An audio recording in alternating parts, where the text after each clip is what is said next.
Selamat pagi sahabat Sonora, apa kabar untuk Anda juga sahabat Sonora Network ya. Pagi hari ini kembali saatnya kita harus meningkatkan penjualan kita. Karena pagi hari ini saatnya kita mengikuti Triple Your Sales with Eloy Zaluku, motivator, sales trainer, leadership coach, and director of Capstone Group. Selamat pagi Pak Eloy. Selamat pagi Mbak Yulis, Mas Bima. Ya, selamat pagi juga. Kembali ketemu lagi Pak Eloy ya. Ya, dan selamat pagi untuk sahabat Sonora ya, dimanapun sekarang berada ya. Ya, pastinya kalau minggu lalu kita sudah menginformasikan tentang bagaimana menjual diri, ya kan Pak Eloy ya. Dan salah satu hal yang bisa kita lakukan untuk meningkatkan penjualan karena setiap orang kita ini adalah sales people. Ya. Itu ada yang menarik yang dibawakan oleh Pak Eloy pagi hari ini ya. Oh, banyak sekali ya. Bawa apa Pak Eloy pagi hari ini selain membawa kue-kue? Kalau minggu lalu kita ingat sedikit apa yang kita bahas minggu lalu ya Mbak ya. Jadi kita membahas mengenai you are a brand. Tadi malam saya juga diminta untuk sharing di IPMI International Business School, juga berbicara mengenai you are a brand karena ternyata ini penting sekali di dalam perfect competition, persaingan yang hampir sempurna seperti sekarang ini. Karena kita mau bicara mengenai produk apa, Mas, itu bisa ada di berbagai tempat. Kita berbicara layanan apa, bisa hadir di berbagai tempat. Sehingga banyak orang yang akhirnya bersaing itu dengan cara menurunkan harga yang kita sebut dengan price war. Tetapi ternyata ini menjadi sangat tidak efektif karena itu selain menggerogoti keuntungan perusahaan, juga tentu saja price war itu bisa diikuti oleh kompetitor kita.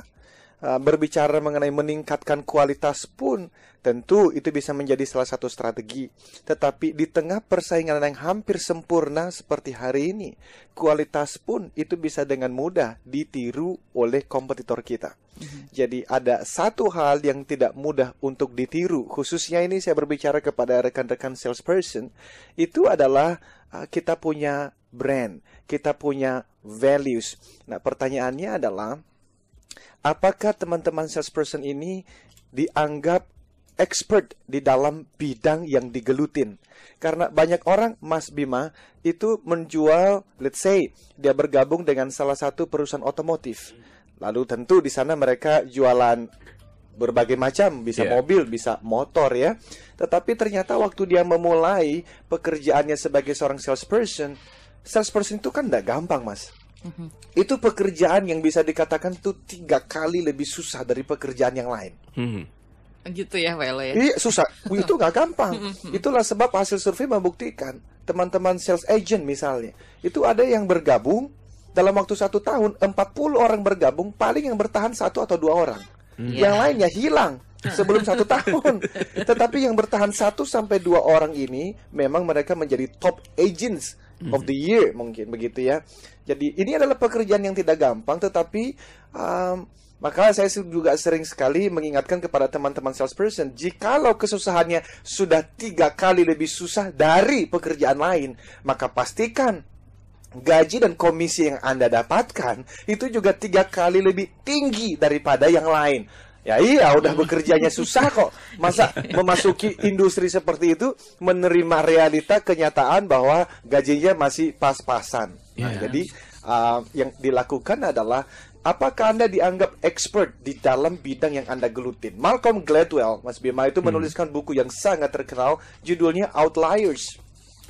Nah, di dalam Outliers, dia mengatakan bahwa untuk berhasil di dalam industri apapun di masa sekarang ini, Anda harus menjadi expert, ahli dalam bidang Anda. Nah, itu adalah salah satu brand, salah satu keunikan, salah satu diferensiasi kita di lapangan dan di pasar. Ketika orang menyebut nama Johnny misalnya, maka pastikan itu konsumen Anda mengingat Johnny yang ahli dalam bidang, let's say, otomotif misalnya. Nah, minggu lalu kita beberapa pertanyaan kita belum bahas dan saya dapat dari Facebook dan Twitter ada beberapa pertanyaan. Itu sebab kenapa karena saya janji. Karena kalau satu persatu dibalas, waduh, nggak cukup. Jadi pertanyaan-pertanyaan yang disampaikan kepada kami Salah satunya yang Anda lakukan untuk meningkatkan dan membangun brand Anda, tentu saja itu melalui media komunikasi yang ada. Kalau Anda suka bidang otomotif, maka carilah majalah-majalah di bidang otomotif, lalu menulislah di sana. Tentu itu juga tidak bisa didapatkan, sekali menuliskan surat kepada majalah itu langsung dimuat. Tetapi bukankah kehebatan seorang sales itu adalah ketekunannya? Jadi tuliskan di sana supaya ketika orang membaca tulisan-tulisan Anda, mereka mendapatkan perception bahwa Anda ahli di dalam bidang itu. Atau kalau lah, belum ada majalah yang mau memuat tulisan-tulisan Anda, karena tentu menjadi penulis yang juga cukup baik untuk masuk majalah kan butuh waktu. Bagaimana kalau Anda membuat blog sendiri? Blog itu khusus mengenai keahlian Anda. Katakanlah melalui mengenai asuransi. Buatlah blog Anda dan di situ Anda membahas semua yang berhubungan dengan asuransi. Intinya adalah komunikasikan pada dunia bahwa Anda sudah memilih industri tertentu dan Anda walaupun belum sempurna tetapi sedang berjuang untuk menjadi yang terbaik di industri itu. Porter itu adalah salah satu strategic thinker dalam bidang marketing. Dia mengatakan bahwa stuck in the middle is the worst strategy. Jadi stuck in the middle itu adalah manusia yang tidak punya warna yang jelas. Jadi dia bisa 1 tahun 2 tahun berkarir di bidang otomotif. 2 tahun ke depan ternyata dia jualan di bidang properti. Kita bertemu setahun kemudian ternyata dia berjualan asuransi atau MLM. Ini tidak bisa terjadi oleh karena jelas begitu, nggak jelas. Karena at the end of the day kita akan tahu bahwa penjualan itu is all about trust. Ini berbicara mengenai kepercayaan. Mencoba bidang yang baru gitu kan tantangan baru juga. Saya setuju. Di dalam buku saya yang pertama yang judulnya Life Success Triangle itu, saya ada membahas lebih spesifik dan detail mengenai hal ini. Saya ada mengatakan Mbak Yulis bahwa untuk masa-masa pertama kita mencari pekerjaan yang sesuai dengan hati. Boleh sekali. Tetapi kalau itu berlanjut menjadi sebuah pola, itu menjadi kutu loncat, itu saya katakan sebagai jalan tol menuju kemiskinan. Oleh karena tidak pernah berhasil. Kalau let's say Bill Gates, itu dia membangun Microsoft-nya. Di saat yang sama, let's say dia tuh mau berpikir, saya mau menjadi politikus handal. Di saat yang sama dia berpikir, enggak, saya mau bergabung dengan World Vision. Bahwa sekarang dia punya yayasan foundationnya sendiri, betul. Tetapi itu tidak dia lakukan di awal karirnya. Oleh karena focus is important. Fokus itu sangat penting di dalam membangun diri kita yang valuable, yang ahli dalam bidang apapun. Mas, kita cuma punya 8 jam. Maksimal untuk orang-orang yang sangat tekun bekerja 12 jam dalam sehari mereka bekerja. Tadi hampir tiap hari itu saya sampai rumah jam 12 malam. Tadi pagi saya bangun jam 4.30 pagi. Itu pun, waduh. Itu sebab hari ini kita memfokuskan triple your sales. 7 tahun yang lalu, 10 tahun yang lalu saya memulai bisnis ini, Mbak Yulis. Itu kalau dilihat saya menawarkan 10 mata kuliah, 10 modul di pasar. Tetapi setelah saya berpikir ya, saat ini saya memfokuskan diri hanya pada 3. Yang saya sebut sebagai theocentric motivator itu. Karena motivator pun setelah ditekuni, ternyata motivator itu minimal ada 2. Ada anthropocentric motivator, ada theocentric motivator. Apa itu anthropocentric?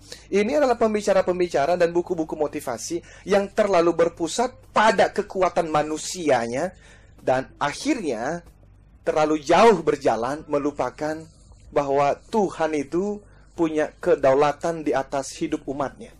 Jadi saya orang yang percaya pada The Law of Attraction yang dibahas oleh buku The Secret. Tetapi menurut saya buku itu terlalu jauh berjalannya. Sampai-sampai kalau saya baca dari page yang pertama sampai terakhir, saya justru bertanya, Tuhannya di mana? Kalau semuanya itu ternyata bisa ditentukan oleh kekuatan manusia sendiri. Walaupun beberapa waktu yang lalu, 7 Maret saya masih ingat sekali, saya makan siang dengan Alenia Pictures. Ini adalah Mas Ari Sihasale dan Teh Nia Zulkarnain. Dari awal saya memang mengagumi kedua orang ini setelah saya menonton film mereka yang Denias itu. Karena saya merasa ini adalah orang-orang yang punya value.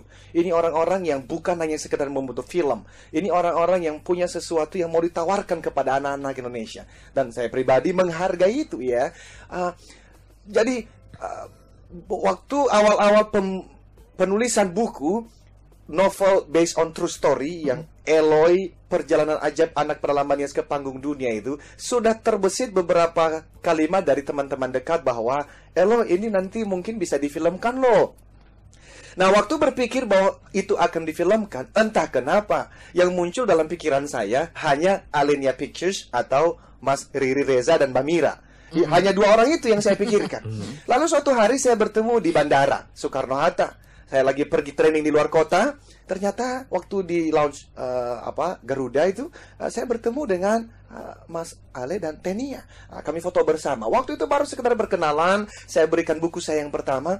Tapi waktu launching buku di Kinokuniya beberapa minggu yang lalu, ternyata ada seorang wartawan, Mas Arul namanya, dari Kabar Indo, yang ternyata punya link ke Mas Ale dan Bania. Akhirnya kami makan siang bersama dan mereka membaca buku Eloy Kisah Perjalanan Anak Nias ini, dan mereka ternyata memberikan apresiasi bahwa ini buku yang baik dan mungkin baik kalau kita pikirkan rencana untuk membuat filmnya.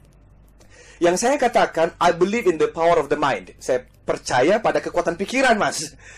Tetapi bagaimanapun saya menyebut diri sebagai theocentric motivator oleh karena saya percaya ada faktor X di mana Tuhan bisa intervensi di dalam kehidupan umatnya, dan ketika Tuhan intervensi, things changes. Nah, ini yang membedakan di pasar.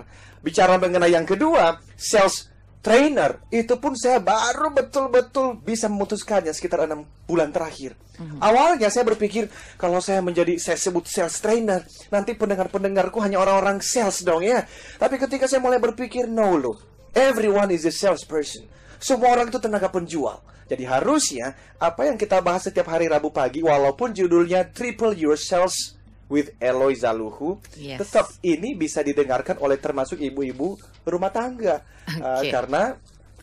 Karena tentu kita udah bahas ini ya berulang kali bahwa kita bisa menjual ide, kita bisa menjual diri, dan kita bisa menjual apapun. Dan apa yang kita bahas termasuk hari ini dan minggu-minggu yang akan datang, kita akan membantu sahabat Sonora untuk menjual 3 kali lipat lebih baik daripada sebelumnya. Siapa yang mau? Pasti saya juga mau, Yulis juga mau, dan para sahabat semua mau juga ya, bisa menjual semuanya 3 kali lebih. Pastinya. Kapan nanti syuting di Sonora pas kita siaran?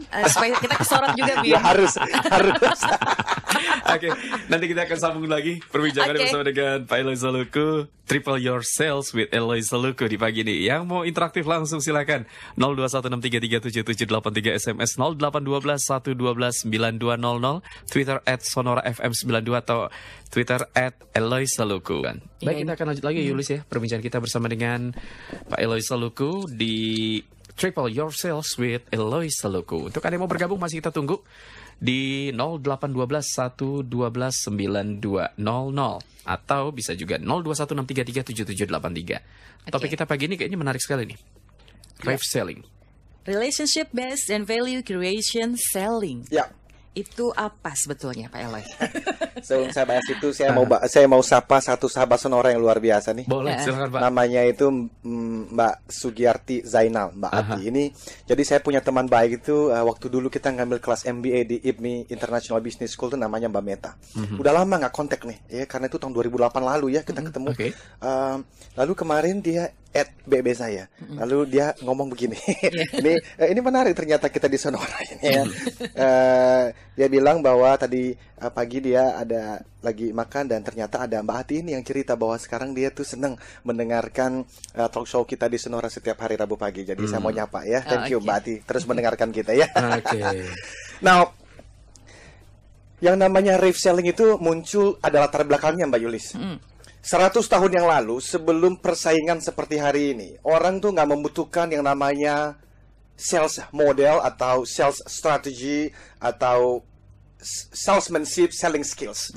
Karena waktu itu ya kita punya produk apa, itu langsung saja bisa laku di pasar ya. Tetapi kemudian sekitar 30 tahun yang lalu katakanlah itu persaingan mulai terasa ya. Dan akhirnya orang-orang penjualan itu merasa tekanan di pasar. Sehingga muncullah berbagai macam cara manusia untuk bukan hanya survive, tetapi untuk tetap menang di tengah-tengah persaingan pasar. Dan muncullah yang kita sebut sebagai model, tapi yang dikenal dengan hard selling. Jadi orang berjuang keras untuk menjual barang atau jasanya, tetapi ternyata hard selling yang digunakan. Hard selling itu tidak ada kebutuhan untuk membangun hubungan baik dengan pelanggan. Tidak ada pelayanan yang dikatakan itu pelayanan yang memuaskan. Jadi sekedar untuk menjual. Padahal ada satu kalimat yang bagus yang kalimatnya adalah people hate to be sold, but they love to buy. Orang itu, manusia di muka bumi ini nggak suka tuh Mas Bima ditawar-tawarin barang tuh, apalagi dipaksa-paksa, lu ikut dong, lu bukan kawan lu, bantu dong. Orang tuh nggak suka. Tapi yang menarik dari kecenderungan manusia di muka bumi ini adalah manusia itu suka membeli barang. Jadi kita suka membeli, tapi kita nggak suka ditawarin. Itu sebab maka muncullah sekitar 20 tahun yang lalu orang mulai meninggalkan hard selling. Karena persaingan semakin menggila, maka orang menyebutnya sebagai consultative selling. Consultative selling itu adalah cara manusia itu untuk bisa bukan hanya survive, tetapi menang di tengah-tengah kompetisi. Dan mereka mengatakan begini, kamu kalau jualan, itu harus mengenal dulu dong kebutuhan dari konsumen itu apa, kebutuhan dari prospek itu apa. Maka muncullah terminologi building rapport. Building rapport adalah di mana kita membangun hubungan kedekatan dulu dengan si prospek kita, supaya kita bisa mengenal, need analisisnya dapat, barulah kita menawarkan barang. Nah, beberapa hal teknik yang digunakan di dalam masa-masa consultative selling ini adalah termasuk NLP, Neuro Linguistic Program, di mana mereka mengajarkan bahwa salah satunya mirroring misalnya. Jadi kalau kita lagi bertemu dengan prospek, maka cara duduknya kita mirroring lah. Kenapa? Karena burung itu kan terbang dengan burung yang warnanya sama. Jadi kalau saya mengikuti cara Mas Bima duduk seperti ini, tentu harus latihan banyak ya. Karena kalau tidak, si calon prospek juga bisa tersinggung malahan. Karena dia tahu ini orang lagi pakai strategi dan teknik apa nih, kok dia ikut-ikutan gua.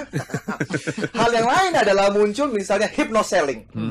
Ini dikembangkan oleh berbagai orang-orang pintar. Supaya apa? Sekali lagi, supaya bisa survive di dalam persaingan bisnis yang semakin luar biasa ini. Tetapi saya perhatikan Mas, itu sejak tahun 2010 itu mulai muncul yang namanya model baru di dalam dunia penjualan. Itu baru beberapa orang yang mencetuskannya, mulai dari Amerika, Eropa, dan di Indonesia saya perhatikan belum ada satupun yang betul-betul memfokuskan diri di dalam menggali mengenai model yang baru ini. Yang saya sebut, ini terminologi saya sendiri, makanya tadi Mbak Yulis bertanya, rave itu apa? Saya orang yang suka membuat satu terminologi untuk mudah diingat, Mas Bima. Itu sebab waktu tahun 2004 saya memulai karir sebagai motivator. Saya melihat banyak sekali training-training motivasi, tetapi tidak punya framework. Waktu saya datang di dalam training-training itu, waktu saya pulang tidak ada satu kalimat yang bisa saya bawa pulang yang bisa mengingatkan saya mengenai satu konsep yang bisa mengubahkan hidup saya. Itulah sebab akhirnya saya berpikir dan muncullah konsep success triangle.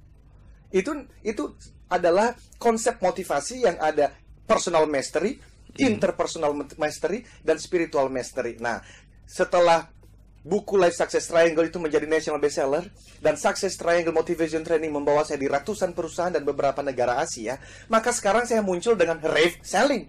Jadi, jelas ini adalah produk baru yang saya mulai pikirkan sejak 2 tahun yang lalu. Rave, R-nya itu adalah relationship. A-nya itu diambil dari kata based. Di situ kan ada A-nya. And value, V-nya, Victoria itu dari value. Lalu E-nya itu diambil dari creation, C-R-E, creation selling. Apa sih konsep di belakang kalimat ini? Baik Nah. Pak, nanti kita sambung ya Pak ya. Biar penasaran nih. Mantap. Relationship Relationship based. value creation ceiling. Apa Iya. itu? Apa sih maknanya di belakang kata-kata itu ya? Nanti Minum-minum tetap dulu bersama tehnya kami. lah, Pak Oke. Eloy. Jadi teman-teman dan para sahabat semua kita break dulu untuk tanda waktu berikut ini dan Oke. informasi tol akan kami hadirkan untuk Anda. Bagi Anda yang penasaran, tetap bersama kami di Sonora Network. Baik, tadi sudah jelaskan tentang rave selling yang mulai berkembang di belakangan ini dan tadi Pak Eloy Saloku sudah penasaran, pengen menjelaskan apa sih makna di balik rave selling ini. Silakan Pak Eloy. Ya, jadi sahabat Sonora, hard selling sudah pasti kita tinggalkan ya, karena nggak laku dah tuh ya. Aha. Consultative selling itu bisa digunakan. Hanya filosofi dasarnya berbeda dengan rave selling. Consultative selling di dalam menggunakan berbagai teknik termasuk NLP dan hypnoselling tadi. Ujung-ujungnya kalau mau jujur, sebetulnya filosofi dasarnya adalah masih me focus. Me focus itu adalah fokusnya adalah saya sebagai penjual. Jadi seller focus. Artinya, saya bisa jadi baik pada Mbak Yulis. Saya bisa senyum. Saya bisa telepon waktu ulang tahun. Tetapi saya melakukan itu driven by. Itu dimotivasi oleh hati yang mau mendapatkan sales dari Mbak Yulis. Salah nggak? Tidak. Bisa saja. Nyatanya banyak orang yang berhasil juga menggunakan strategi itu. Tetapi apakah ini long lasting, bertahan lama? Ternyata tidak. Oleh karena kita manusia itu bisa merasakan ketika seseorang peduli pada kita karena genuinely care, dia memang betul-betul tulus peduli, dia telepon, atau semua kebaikan-kebaikan ini hanyalah strategi menunggu waktu yang tepat untuk dia apa? Dia tembak dengan penawaran lagi. Jadi itu consultative selling. Sebagus-bagusnya consultative selling, dan memang bagus, I don't deny, saya itu sudah membawa begitu ribuan jutaan orang berhasil di bidang sales. Tetapi di dalam persaingan sempurna seperti hari ini, ternyata untuk bertahan dalam jangka panjang, kita mesti berpindah kuadran, kita mesti berpindah kotak, di mana kita berbicara mengenai filosofi dasar dari rave selling. Itu kembali kepada arti kata dari selling itu sendiri, Mas. Selling dari kata dasarnya sebetulnya artinya adalah all about giving and serving. So, selling is always about giving and serving. Penjualan itu dari dulunya sebetulnya berbicara bermakna memberi dan melayani. Nah, ini kalau kita kembali kepada purpose of life, tujuan daripada hidup manusia.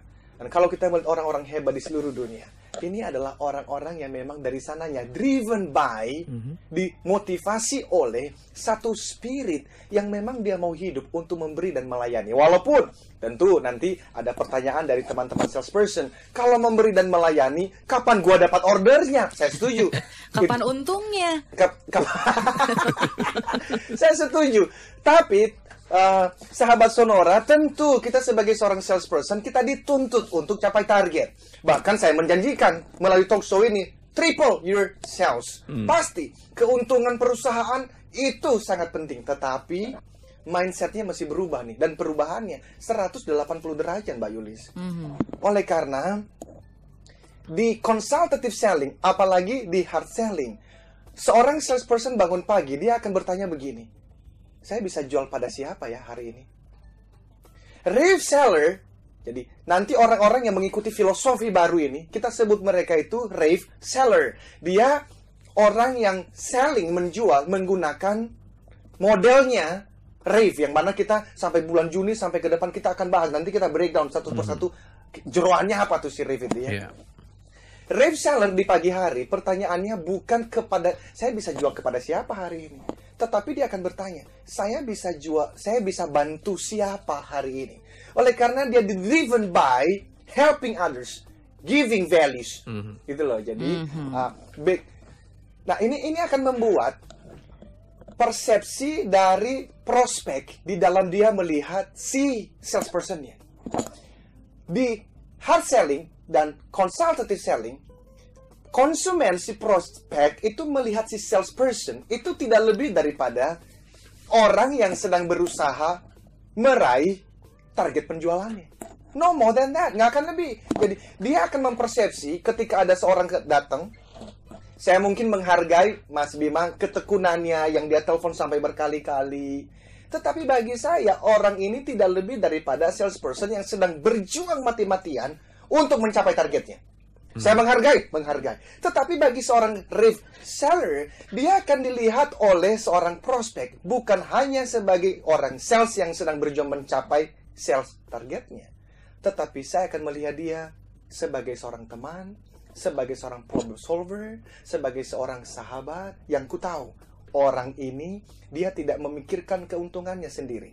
Orang ini, dia memikirkan keuntunganku. Itu sebab, sebagai contoh, bagi teman-teman di dalam industri asuransi, katakanlah kita boleh sebut brand, nggak usah ya, XYZ aja ya. Yeah, boleh. Kecuali kalau kita dibayar. Sponsor dong. Jadi, katakanlah ada satu asuransi XYZ.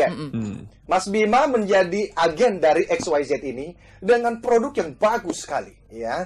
Lalu memprospek Mbak Yulis. Ternyata Mbak Yulis ngomong, maaf ya Mas Bima, saya udah kelanjur beli tuh. Oke, yang pertama, belum tentu Mbak Yulis itu sudah terlanjur beli. Karena di dalam dunia penjualan, Anda harus menanyakan sampai 5 kali untuk menemukan betul nggak itu alasan yang sebenarnya, ya. Tetapi bisa juga Mbak Yulis mengatakan, sorry, saya tuh mencari bukan asuransi jiwa, saya carinya tuh asuransi pendidikan pada anak saya. Oh, kami juga punya Mbak Yulis, ini asuransi pendidikannya. Lalu dia mengatakan begini, saya nggak suka tuh yang unit link begitu, saya lagi cari yang murni. Ternyata di XYZ tidak ada yang namanya produk yang diinginkan Mbak Yulis. Nah, bagi consultative selling, kemungkinan besar dia akan berhenti. Tetapi bagi reseller, dia akan mengatakan, oke, saya coba cari ya. Dia cari, walaupun dia tahu produk itu tidak ada di asuransinya. Dia ketemu di asuransi yang lain. Tetap dia memberikan informasi itu pada Mbak Yulis. Kenapa? Karena tujuannya bukan sekedar supaya saya bisa capai target penjualan saya. Tetapi supaya sahabat saya, prospek saya ini menemukan solusi terbaik atas kebutuhannya. Nah, kalau pada transaksi itu Mbak Yulis tidak membeli pada Mas Bima, sepertinya Mas Bima kehilangan waktu, kehilangan tenaga. Oh ya betul, tetapi jangan salah. Saya yakin sekali, ketika Mbak Yulis membutuhkan asuransi jiwa, top of mind-nya, orang pertama yang dia cari, pasti Mas Bima. Jadi ini adalah perubahan paradigma. Kita tidak mau lagi menjual hit and run. Jualan, lari, cari lagi prospek. Kita mau membangun dan banking melakukan yang namanya itu customer engagement. Jadi memang di ujung daripada selling adalah engagement. Karena ini berbicara mengenai jangka panjang. Nah, jadi itulah yang kita bahas dan kita mau go through nih beberapa step-step yang muncul di dalam si selling. Jadi kita pasti ada waktu. Iya, karena sudah ada beberapa SMS juga. Oh iya, boleh kita jawab dulu. Kita ini dulu ya, sapa-sapa dulu kita ya, Velo ya. Dulu, kita sekilas dulu selling ya kan. Ya. Pengenalannya adalah konsepnya seperti itu. Yes. Selamat pagi dari Pak Freddy. Pagi ini saya temukan talk show ini tips yang ampuh di bidang sales financial services. Thanks, Mr. Eloy. Wih, Pak Freddy, thank you. Sukses untuk Bapak, Pak. Ya, ikuti terus talk show kami ya, Pak ya. Thank you. Pak Sofian di Bekasi, saya satu tim ini sudah berangkat pagi, pulang malam, ya Pak Elo ya, sudah berusaha keras di lapangan untuk presentasi penjualan, doa juga sudah, kenapa omset belum juga meningkat? Ini masih hard selling atau consultative selling nih Pak? Belum pakai yang ref selling. Apanya nih yang salah, apanya, kayak gitu ya. Nah nanti kita akan bacakan dulu ya pertanyaan-pertanyaannya kita bacakan Pak Elo ya. Menarik pembicaraan pagi ini yang mengatakan manusia tidak mau dipaksa-paksa untuk membeli. Tapi manusia tertarik untuk membeli ya. Pertanyaannya Pak Eloy, bagaimana dengan yang menawarkan asuransi atau kartu kredit? Setiap kali mereka menawarkan produk mereka, kita hampir tidak pernah diberikan waktu untuk bicara. Pengalaman pribadi juga tuh Pak. Ngomong aja ya. Pengalaman masalah. Di sebelah sana ngomong aja gitu kan. Oke. Pak Sugeng juga, terima kasih Pak Sugeng ini menginformasikan ini ya di informasi arus lalu lintas. Pak Joseph ini ya. Iya, Pak Eloy, contohnya jangan yang jualan aja dong. Mindset buyer institusi juga harus berubah. Pak, saya bahas ini Pak Joseph, saya setuju. Karena di dalam rave selling itu berbicara mengenai 3 pilar. Yang pertama adalah rave sellernya, yang kedua rave seller, rave manajernya, dan rave organizationalnya. Oleh karena ini hanya jadi konsep yang saya bangun ini hanya bisa berhasil kalau si sellernya berjuang memperbaiki diri, manajernya juga harus berubah loh. Karena banyak sales manager yang sebetulnya hadir di posisinya sebagai sales manager tapi accidental. Artinya apa? Mereka nggak tahu gimana cara membangun timnya. Karena orang-orang sales ini, Mas Bima, ini orang-orang yang unik.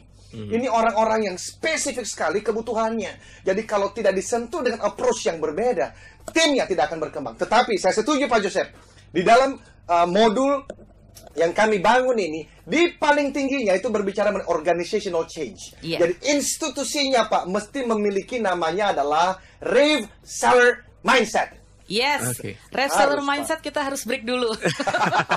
Dan ini nanti akan kita bahas lebih lanjut lagi ya. Iya, Pokoknya kita setiap berlanjut minggunya. kan ini ya, Pak Elo ya. Kita sampai 1000 tahun lagi.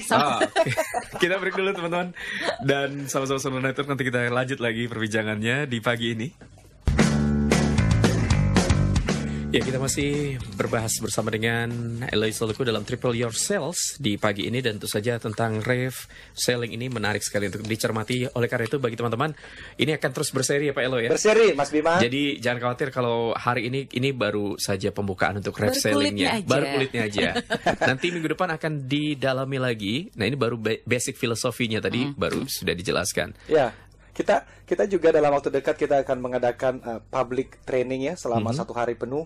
Jadi bagi sahabat Sonora yang tertarik untuk bertemu langsung dan kita membahas mengenai konsep ini, tunggu saja. Kami akan memberitahukan karena tanggalnya belum ada yang fix ini, tetapi kita pasti akan melakukannya dalam waktu dekat ini. Ya. Akan diinfokan juga begitu. Kita akan infokan lewat Sonora. Ya. Nah, ini tadi banyak pertanyaan dari para sahabat-sahabat semua tadi. Oke lah, institusi, orangnya, manajernya harus juga begitu. 3 pilar rave selling itu ya. 3 pilar yang sudah dijelaskan ini nanti juga akan dibahas dalam. Oh, kita bahas dong.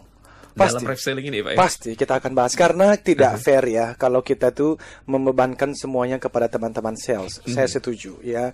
Namun sahabat salesperson di seluruh tanah air, tetap Pak, yang namanya keberhasilan kita itu di tangan kita sendiri.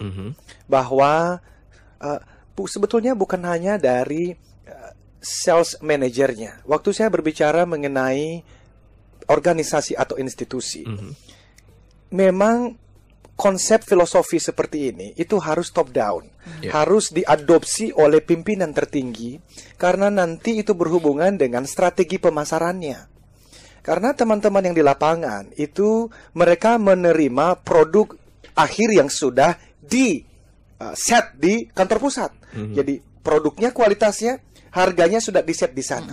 Tetapi bagaimanapun kita fokusnya adalah pada rave seller bagi si penjual di lapangan. Jadi kita jangan sampai juga menjadikan atasan kita, manajer itu menjadi kambing hitam.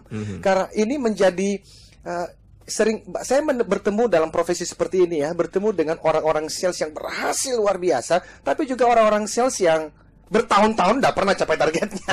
Dan kalau saya lihat, salah satu pola dari orang-orang sales yang hebat adalah orang-orang yang mengatakan kalimat ini, Mas Bima, if I can make it, it's up to me. Jikalau saya berhasil di dalam penjualan ini, itu karena saya yang berjuang. Betul, produknya membantu.